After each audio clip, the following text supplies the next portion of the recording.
so chapter 14, we have been seeing the opposition to Jesus, and many would say that it kind of reaches a fever pitch here with the execution of John the Baptist.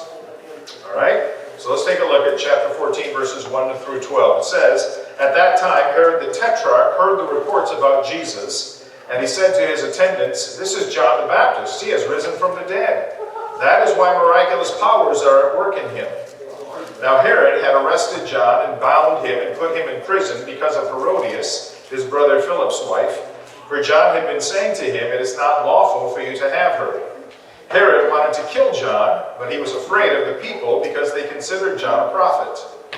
On Herod's birthday, the daughter of Herodias danced for the guests and pleased Herod so much that he promised with an oath to give her whatever she asked. Prompted by her mother, she said, 'Give me here on a platter the head of John the Baptist.' The king was distressed, but because of his oaths and his dinner guests, he ordered that her request be granted and had John beheaded in the prison. His head was brought in on a platter and given to the girl, who carried it to her mother. John's disciples came and took his body and buried it. Then they went and told Jesus." We've already seen quite a bit of John the Baptist in Matthew's Gospel. In chapter 3, we were introduced to John the Baptist and his ministry and his message. Then in chapter 4, verse 12, it says that Jesus heard that John the Baptist had been put in prison.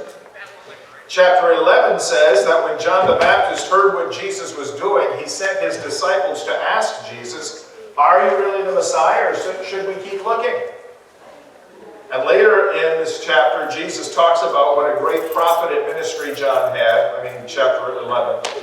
But this passage is the last mention of John the Baptist in Matthew's Gospel. So here in chapter 14, we kind of have the background information given to us also. Everyone was noticing the ministry of Jesus. Some said Jesus' powers came from Satan. Some thought he was of God. But the conclusion Herod came to was that Jesus was the resurrected John the Baptist. Now this probably stems from two things. Understanding the power and influence that John the Baptist had. Okay, Jesus' ministry and influence was kind of parallel with that. But also, probably Herod's guilty conscience. Now, Matthew kind of goes back and explains to us why Herod put John the Baptist in prison. Herod the Great died, and his territory was broken up into 4 sections. They're called tetrarchs. Okay? Part of his territory was given to his sister Salome. Part of his territory was given to his son Herod Archelaus. He received the largest, the greatest amount of territory. He had the southernmost area, so he would have had Judea and Jerusalem. His son Herod Antipas ruled over Galilee, and then Herod Philip ruled over the northeasternmost territory, kind of the outlying area up north. And history says that Herod Antipas was visiting his brother Philip and fell in love with Philip's wife, Herodias. Herodias was the daughter of Aristobulus and Berenice, making her the niece of both her husband Philip and her soon-to-be husband Antipas, Herod Antipas. And while Herod was visiting, Philip got called away to go to Rome, and while Philip was gone, in his absence, the affair between Herodias and Herod Antipas became full-blown. And Herodias divorced Philip and married Antipas, and John the Baptist loudly criticized the marriage. We don't know exactly how John the Baptist voiced his criticism. Some point to Leviticus 18:16, which says, "Do not have sexual relations with your brother's wife, that would dishonor your brother." And Herod wasn't used to being called out by an individual like John the Baptist, so he wanted to kill John the Baptist. This guy's making my life uncomfortable. This guy's calling me out. He's causing me to be ashamed. So I'm just going to kill him and get rid of him. But he didn't do that because he knew how popular John the Baptist was. The kind of reaction that the people would have if Herod just had him killed. So instead, Herod had John the Baptist arrested and held in prison.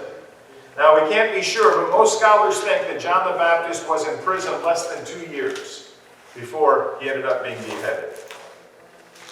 Well, and then we're told here that it was on Herod's birthday that the daughter of Herodias and her first husband Philip, the daughter's name was Salome, danced for Herod and his guests.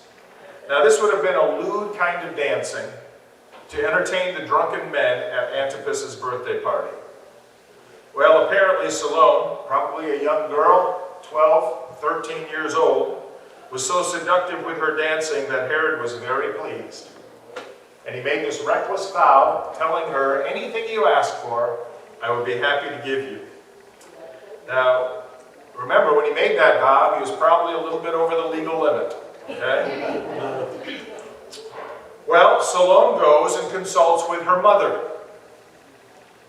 You know, my stepdad is telling me he'll give me whatever I ask for. What should I ask for? And so Herodias convinces her to ask for John's head on a platter. And Herod Antipas was between a rock and a hard place now. He didn't want to kill John the Baptist because of John the Baptist's popularity. But Herod had made a vow, and he knew he would look weak and indecisive if he didn't do what he had promised. So he ordered that John the Baptist be beheaded and that his head be brought in on a platter and given to the girl. Just what every 12 or 13-year-old girl wants, right? A head on a platter. And that's what happened. They brought in John's head on a platter, gave it to Salome, and then Salome took it and gave it to her mother, Herodias. And it says when the disciples of John the Baptist heard about it, they went and took John's body and buried it. And then they went and told Jesus what had happened.